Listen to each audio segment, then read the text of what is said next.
O carnaval é a festa dos excessos. E quando digo excesso, irmão, é excesso de bebida, é excesso de violência, é excesso de imoralidade, é excesso de nudez, é excesso de sensualidade, de infidelidade, de promiscuidade. O que é a promiscuidade? Relacionamento sexual com muitos parceiros diferentes, porque ali repassam todos. Essa é a verdadeira festa de carnaval, irmãos. Não é só aquilo que aparece ali na televisão, aquele movimento colorido, aquele desfile. Por trás disso há muita promiscuidade, há muita falta de vergonha na cara. E aí vem os resultados, né? Transmissão de doenças venéreas, porque nessa época agora aumenta muito a doença, a AIDS, doenças venéreas, aparece muito. Isso é provado cientificamente, provado pelos jornais aí. Então é a festa dos excessos. No carnaval há muita sensualidade, há muita lascívia, há muita promiscuidade, há concupiscência que não existe em outro lugar. Não existe, está provado. Nenhum outro lugar do mundo existe tanta promiscuidade como no carnaval brasileiro. Vocês sabiam disso, irmãos? Então essa é a fama que o nosso Brasil tem lá fora, lamentavelmente. O carnaval pode ser também definido como a festa do vazio, porque há muitas pessoas que aguardam o ano inteiro, irmão, ficam contando no dedo o dia da chegada do carnaval, para que eles possam sair pelas ruas, dançar, cantar, festejar. E na verdade, depois que termina essa festa, na quarta-feira de cinzas, você pode conversar com as pessoas, pensam que elas estão satisfeitas? Elas estão mais vazias do que pudessem estar, mais vazias do que antes, porque a festa de carnaval não preenche o vazio do ser humano.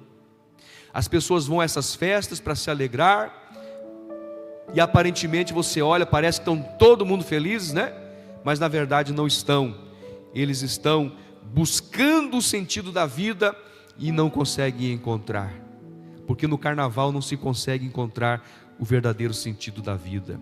Nós temos um exemplo, irmãos, de Salomão, e isso está em Eclesiastes capítulo 2. Eu não vou ler os versículos, porque daqui a pouco eu vou entrar aqui no capítulo 5 de Daniel.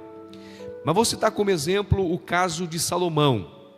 O rei Salomão foi um homem que, quando escreveu aqui o livro de Eclesiastes, especialmente o capítulo 2, ele já estava praticamente longe de Deus, afastado da presença de Deus. E esse capítulo 2 de Eclesiastes mostra que Salomão por diversas vezes procurou o sentido da vida, procurou a felicidade, e nós vamos ver que pelo menos em 4 fontes, e nessas 4 fontes Salomão não conseguiu encontrar a felicidade.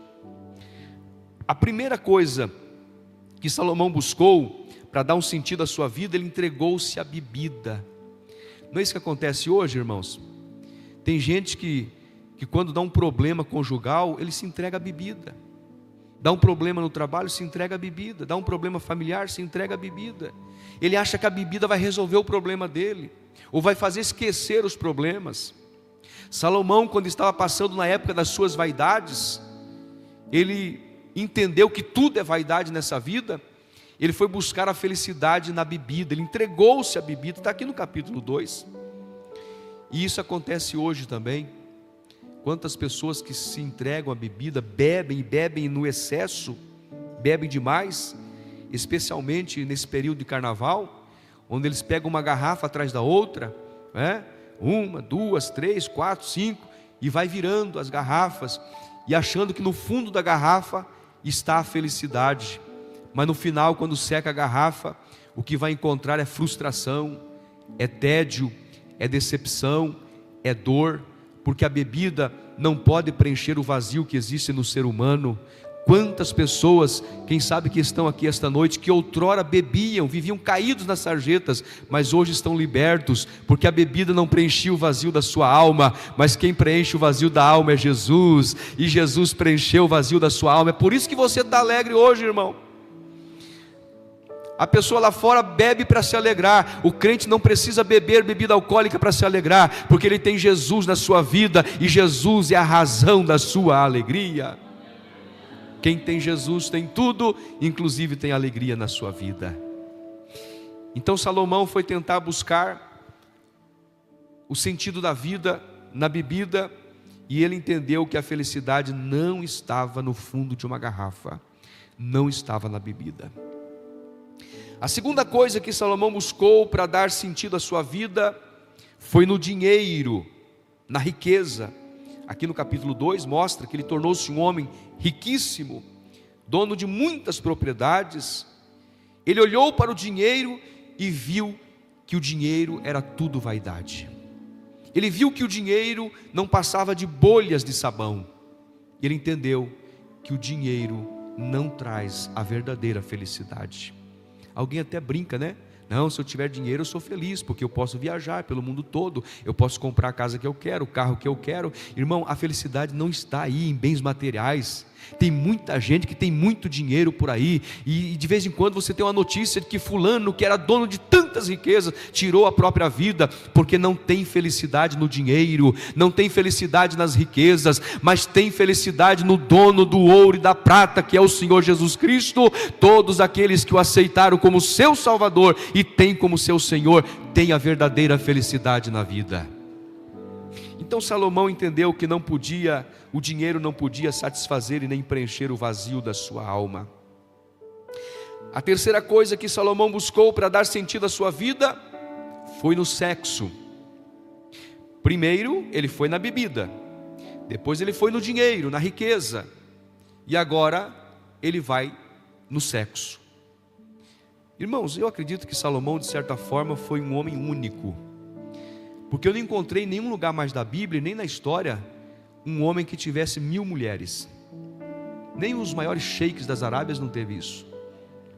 Salomão teve 1000 mulheres, 700 princesas e 300 concubinas. Aí como é que ele lidava com tudo isso, irmão? Ele podia mudar de mulher, viu? Porém, repetir uma mulher a cada 4 anos. Essa era a lei. Um dia alguém me perguntou, eu tive que dar os pulos procurar isso aí para responder.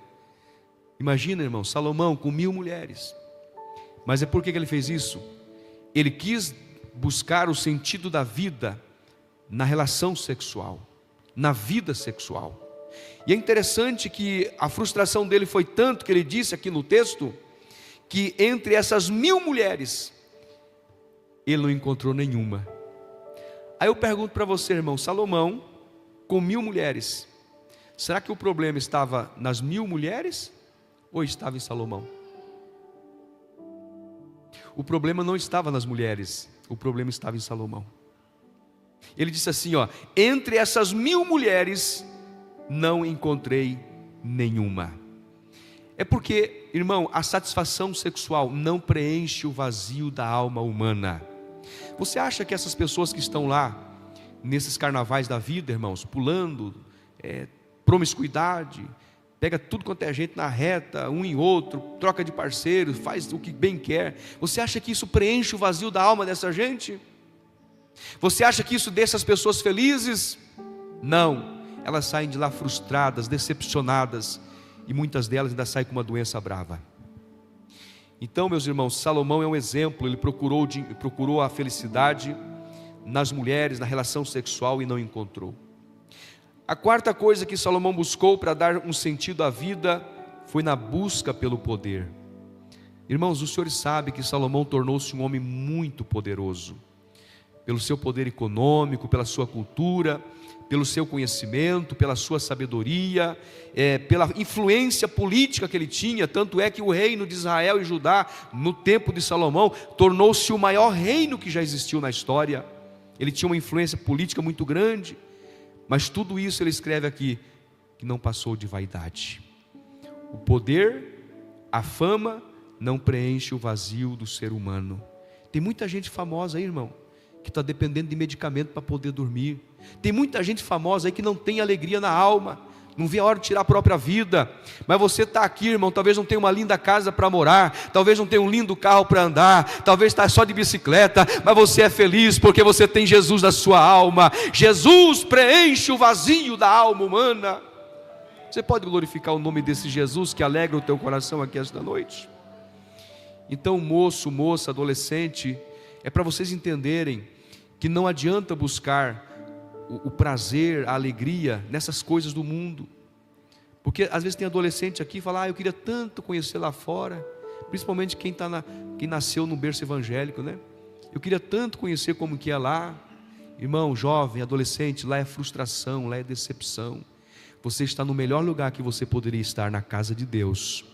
Esse é o melhor lugar. Então, pai, ore pelo seu filho, agradeça a Deus por ele estar aqui sentadinho nessa cadeira, adorando a Deus, prestando atenção nessa palavra, e não está com desejo de pular carnaval, mas está com desejo sim de adorar e exaltar o nome do Senhor. Toda a honra e toda a glória seja oferecida ao nosso Deus. Então essa palavra é para vocês também, jovens e adolescentes. Então, quantas pessoas que no carnaval procuram sentido para a vida, procuram na bebida, procuram no sexo, procuram na fama, no poder, procuram em tantos outros meios. Aí eu quero, irmão, fazer um comparativo aqui com o que nós lemos aqui em Daniel capítulo 5.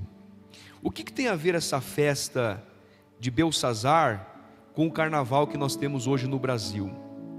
Aqui no capítulo 5, o profeta Daniel relatou esse texto dizendo que uma festa regada por muita bebida alcoólica, terminou em morte. Você sabe, irmãos, que na época do carnaval aumenta muito a estatística de mortes, seja por acidente, seja por violência. Você pode analisar, você vai pesquisar depois, o quanto que aumentou de morte no trânsito, lá no meio dos foliões, brigas, mortes, assassinatos, e vai aumentar ainda mais. Esse texto de Daniel capítulo 5 foi um banquete que terminou em morte. Alguém já leu esse capítulo 5 de Daniel? Quem já leu? Todinho ele, já estudou, já analisou? Então você entende o que eu estou falando. O rei Beltzazar, que era filho de Nabucodonosor, deu uma festa e convidou 1000 pessoas, e essas 1000 pessoas eram da alta sociedade, e ele deu um grande banquete. E aqui no versículo que nós lemos, no texto já inicial, a partir do versículo 3, diz que ele regou muito essa festa com muito vinho, com muita bebida alcoólica. Então nota aqui, irmão, que eu vou citar alguns aspectos que vai assemelhar-se muito ao carnaval de hoje. Em primeiro lugar, essa festa foi a festa da embriaguez. Eu vou ler aqui o versículo 1. O rei Beltzazar deu um banquete, deu um grande banquete a 1000 dos seus senhores, e bebeu vinho na presença dos 1000. O texto diz aqui que eles beberam, e beberam muito. Não só beberam, eles se embriagaram. E o pior de tudo, irmão, é que essa bebida aqui, essa festa, esse banquete, que não custou barato, foi para a elite da sociedade, era bancado com os recursos da monarquia. Aí eu quero traçar um paralelo com o que acontece hoje. Você sabia que essas festas e carnavais que acontecem hoje, irmão, é bancado com o dinheiro dos nossos impostos? O dinheiro que você contribui com seus impostos, vai lá, o governo distribui para eles, e isso vai resultar em destruição de famílias, destruição de casamentos, filhos que vão se drogar, alguns vão se drogar pela primeira vez e nunca mais vão se libertar. É isso que acontece, patrocinado com seu dinheiro, com o nosso dinheiro, com o imposto que nós contribuímos. E esse banquete aqui estava sendo patrocinado pela monarquia, e não é pouco dinheiro não, irmãos. Se hoje o Brasil deixasse de celebrar um ano o carnaval, e pegasse esse dinheiro que o governo investe lá, para construir hospitais, creches, irmãos, daria para construir umas centenas e centenas de hospitais e creches. Ah, mas é cultural, Nós temos que entender, irmão, que isso resulta inclusive em morte, em tragédia. É por isso que a igreja tem que orar pelo Brasil, irmão, porque essa é uma festa que na verdade nem deveria existir no Brasil. Você tem que orar por essa nação e repreender esse mal, porque a cada dia que passa, essa festividade está sendo usada para trazer tragédia para a nossa nação. Escuta o que eu estou dizendo para você. Então a festa de Belsazar foi uma festa de embriaguez, e essa festa de carnaval, em nome da alegria, em nome da festividade, quantas pessoas que se aprofundam no poço da bebedeira, da embriaguez desenfreada. Então a semelhança da festa de Belsazar, essa festa do carnaval, ela é regada também pelas bebidas alcoólicas, pela embriaguez, conforme nós vemos aqui e conforme todos nós conhecemos. O segundo lugar, esta foi a festa da zombaria. Por que foi a festa da zombaria? Porque o texto diz que Belsazar mandou trazer os vasos sagrados do templo, que era do templo em Jerusalém, e que o pai dele, Nabucodonosor, tinha trazido para a Babilônia, e agora o rei Belsazar pega esses vasos e traz para esse bacanal, para esta festa da bebedeira. Veja o versículo 2: havendo Belsazar provado o vinho, mandou trazer os vasos de ouro e de prata, que Nabucodonosor seu pai tinha tirado do templo, que estava em Jerusalém, para que bebessem neles o rei, os seus príncipes, as suas mulheres e concubinas. Irmãos, esses vasos eram vasos sagrados, eram consagrados para Deus, estavam a serviço do templo, não poderiam ser tirados de lá e levados para uma festa de bebedeira. Isso chama-se profanação.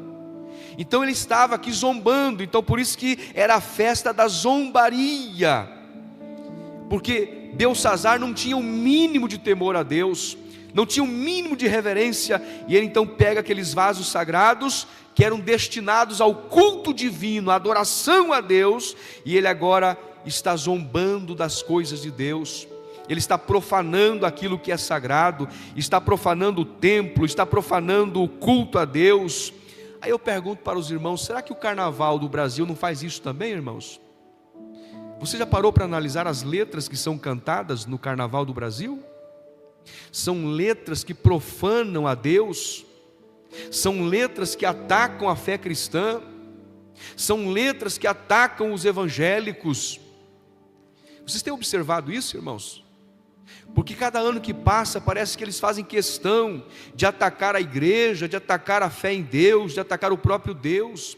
Fazem de tudo. Como que isso é uma festa de alegria? Como que isso é uma festa de dar prazer, se as pessoas estão atacando a nossa fé cristã? Então assemelha-se muito ao que aconteceu com esse banquete oferecido por Belsazar. Eles estão zombando de Deus, estão zombando da nossa fé cristã. Pode notar, irmão, eles vão fazer muitas chacotas, muitos ataques aos crentes, aos evangélicos, tá? Pode ter certeza disso. É uma afronta, é um ataque contra nós. Então assemelha-se muito a essa festividade. Em terceiro lugar, essa festa foi a festa da idolatria, porque diz o texto aqui no versículo 4, que eles começaram a dar honras e louvores aos ídolos. Diz lá o texto, beberam vinho e deram louvores aos deuses de ouro, de prata, de cobre, de ferro, de madeira e de pedra. Isso quer dizer o quê? Idolatria. A festa deles não era uma festa de adoração a Deus. Eu pergunto aos irmãos, o carnaval em algum momento tem adoração a Deus? Você já viu alguém fazendo lá adoração a Deus no carnaval? Não se faz adoração a Deus, porque a festa do carnaval, ela tem por objetivo adorar os ídolos, e quem adora os ídolos, a Bíblia diz, Paulo ensinou, que está adorando aos demônios, porque quem esconde atrás dos ídolos são os demônios. Quando alguém se prostra, está se prostrando diante dos demônios. Então nota aqui, irmãos, essa associação embriaguez, sensualidade, intimamente associada à idolatria. O carnaval é tudo isso. Carnaval é sensualidade, é promiscuidade, é embriaguez e é também idolatria. Não se tem adoração a Deus no carnaval. Por isso que as pessoas ali estão adorando aos seus ídolos, adorando aos seus demônios, adorando aos seus fetiches, adorando ao seu próprio corpo, porque ali está a exposição do corpo, ali está a autolatria, a adoração do seu próprio corpo. E esse é um dos propósitos do carnaval brasileiro. E nós sabemos, irmão, que todo culto prestado que não seja para Deus é idolatria. Todo culto prestado que não seja para Deus é idolatria. E o carnaval é idolatria, é abominação contra o nosso Deus. Sabe o que é abominação, irmão? Você sabe o que é abominação? É mais do que ter nojo. Deus abomina o carnaval. Fazendo uma ilustração bem simples para os irmãos entenderem, é como se um copo desse estivesse cheio de vômito e você sinalizasse para beber aquele vômito. Isso chama-se abominação. É o sentido da palavra abominação. Quando Deus olha para a situação do Brasil e vê tudo isso, irmão, essa festa profana, você acha que isso não entristece a Deus? É por isso que o crente tem que rejeitar esse tipo de coisa, irmão. Dentro da sua casa não vai entrar isso, os teus filhos não vão assistir isso, você não vai assistir isso. Quantos podem levantar as mãos e assumir um compromisso com Deus? Na tua casa não vai entrar maldição, coisa nenhuma. Na tua casa não vai entrar profanação, coisa nenhuma, porque a tua casa é um ambiente de adoração a Deus. Aleluia. Em quarto lugar, essa festa foi a festa do pavor, porque a Bíblia diz que enquanto eles estavam bebendo, usando os vasos sagrados para se alegrarem naquele bacanal, apareceu na parede, na pintura da parede, apareceu uma mão, o dedo estava lá escrevendo. Olha aqui o versículo 5, na mesma hora apareceram uns dedos de mão de homem, e escreviam defronte do castiçal, na caiadura da parede, na estucada da parede do Palácio Real. Estucada é a pintura da parede. Estava escrito, e o rei via a parte da mão que estava escrevendo. Interessante que o rei viu, e não é porque estava bêbado, porque de fato ele viu, era uma mão que estava escrevendo. Então, enquanto aquela mão escrevia na parede, diz a Bíblia que o pânico, o pavor tomou conta não só do rei, mas dos 1000 convidados que ali estavam. Imagina, irmãos, imagina, só uma mãozinha aparecendo lá para escrever. Quem é que não fica assustado? Antigamente, quando eu era adolescente, assistia aquele filme da mãozinha, eu já ficava com medo de dormir de noite. Acho que nem tem mais, né?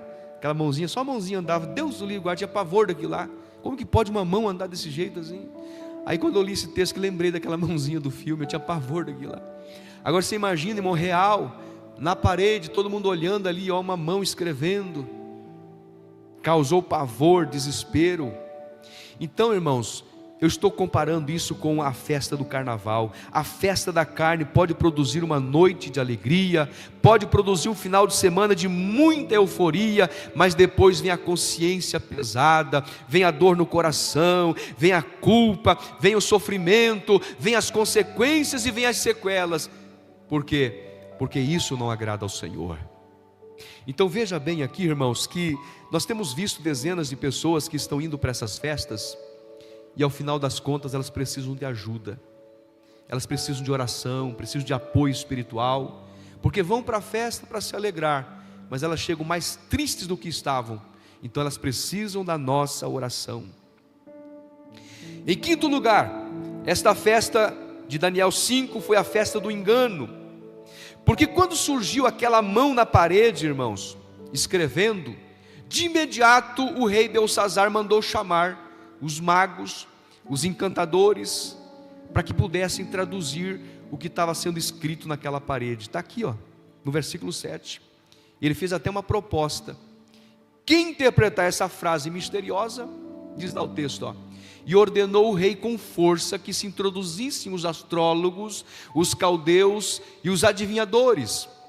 E falou o rei e disse aos sábios da Babilônia: qualquer que ler essa escritura e me declarar a sua interpretação, olha ali qual seria a recompensa: será vestido de púrpura e trará uma cadeia de ouro ao pescoço, e será no reino o terceiro dominador. Vai ser a minha terceira pessoa aqui no reino. Quem conseguir interpretar o que essa mãozinha está escrevendo ali? Irmãos, esse rei estava sendo inconsequente, porque ele não sabia que aquela noite seria a noite da morte dele. Naquela noite o reino dele teria fim, e ele estava fazendo uma proposta que ele não poderia cumprir. Interessante isso, né, irmãos? Às vezes tem pessoas fazendo tantos planos e projetos e não sabe ainda quanto tempo de vida tem pela frente. Ele estava prometendo para as pessoas que interpretassem ou traduzissem aquela escrita, mas mal sabia ele que naquela noite ele morreria.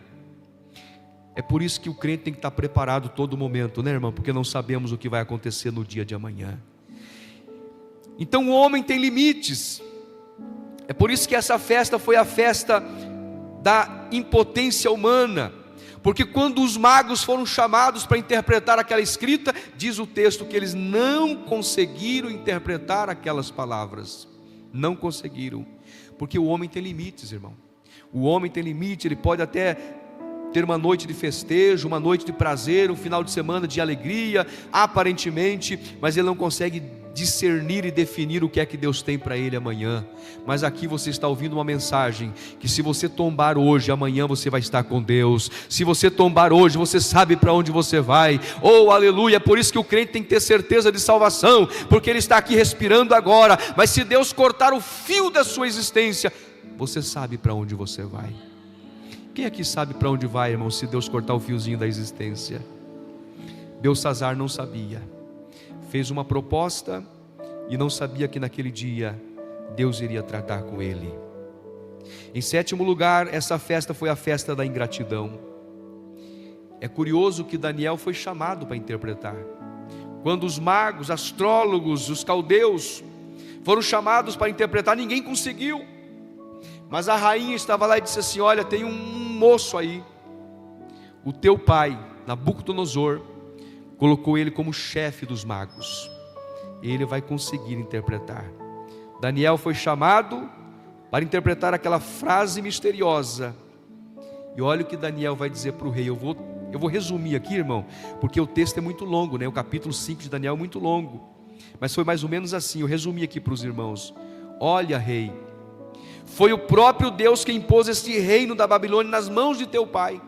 Daniel está falando aí com Belsazar. Você sabe o que houve com seu pai Nabucodonosor? Porque ele não se humilhou, e por ele não se humilhar, o Senhor Deus fez ele virar um lobisomem, virar um bicho. Ele foi comer capim com os bois, com os bichos. É o resumo do texto ali. E você sabe o que aconteceu? Porém, depois de tudo isso, ele se humilhou. Deus então devolveu o reino para seu pai, e o reino está sendo entregue na sua mão agora a Belsazar, e você não está sabendo aproveitar essa oportunidade, porque ao invés de você estar adorando a Deus, você faz um banquete para 1000 pessoas, e você está adorando aos ídolos, às imagens de escultura. Você deveria estar dando glória para Deus. E ali veio a sentença de Belsazar, porque ao invés de dar glória para Deus, estava dando glória para os ídolos. Estava zombando de Deus quando ele usou aqueles instrumentos que era do templo do Senhor, aqueles vasos que ali estavam, era para ser usado para a glória de Deus, estava sendo usado para a profanação e desonra ao nome do Senhor. Quantas pessoas estão zombando de Deus hoje? Eu fico indignado quando eu recebo notícias de que zombaram da fé cristã, atacaram uma igreja esses dias. Eu vi mandaram um vídeo para mim. Os irmãos estavam cultuando a Deus, agora essa semana passada, e lá na porta da igreja os foliões pararam, trancaram toda a rua, e não deixaram os irmãos sair depois do culto. Não sei se os irmãos chegaram a ver esse vídeo. Eu vi esse vídeo, está aí circulando, esta semana.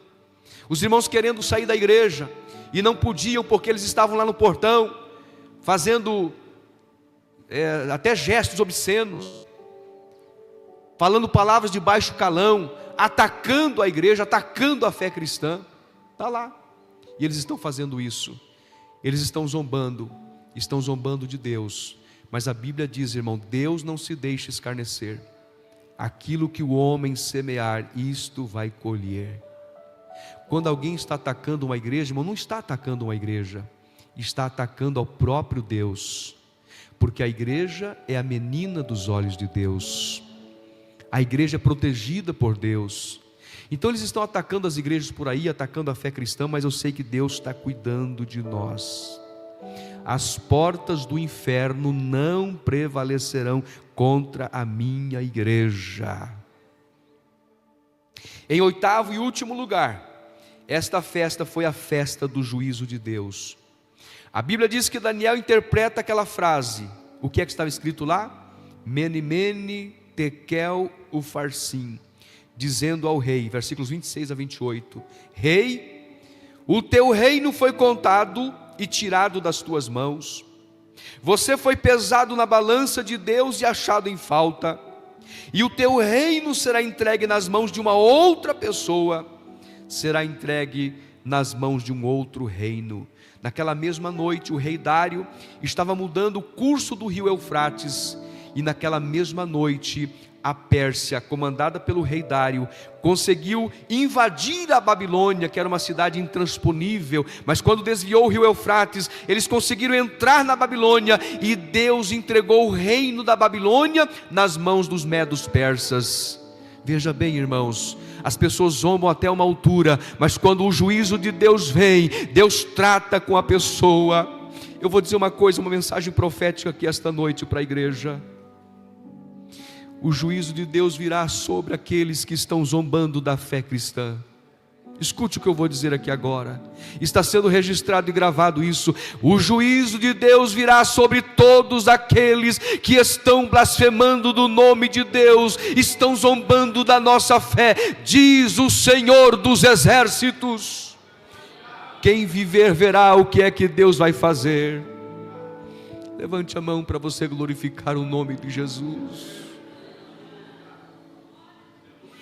Levante a mão para você repreender essa maldição de sobre o Brasil agora, meu querido irmão. As tuas mãos santas que você tem aí, sem iras e nem contendas, levante ela agora para o céu e repreenda essa maldição que paira sobre os céus do Brasil, nesse período de carnaval, em nome de Jesus. Use a autoridade que Deus te deu, repreenda, repreenda, repreenda.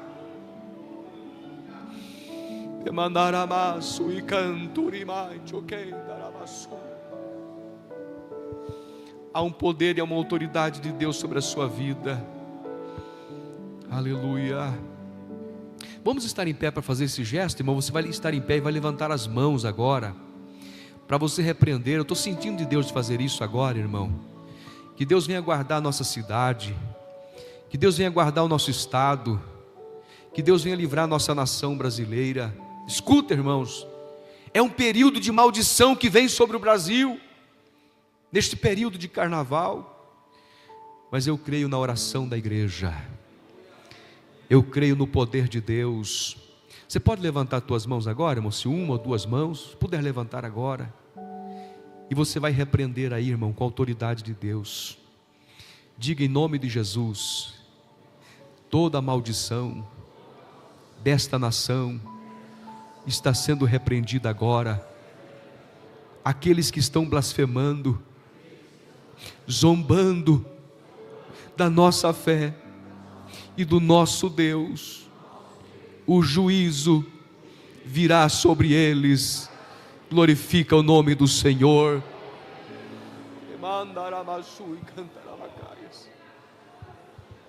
Pastor, o senhor está proferindo maldição? Não, eu estou dizendo juízo de Deus virá. Eu estou dizendo em nome do Senhor dos exércitos.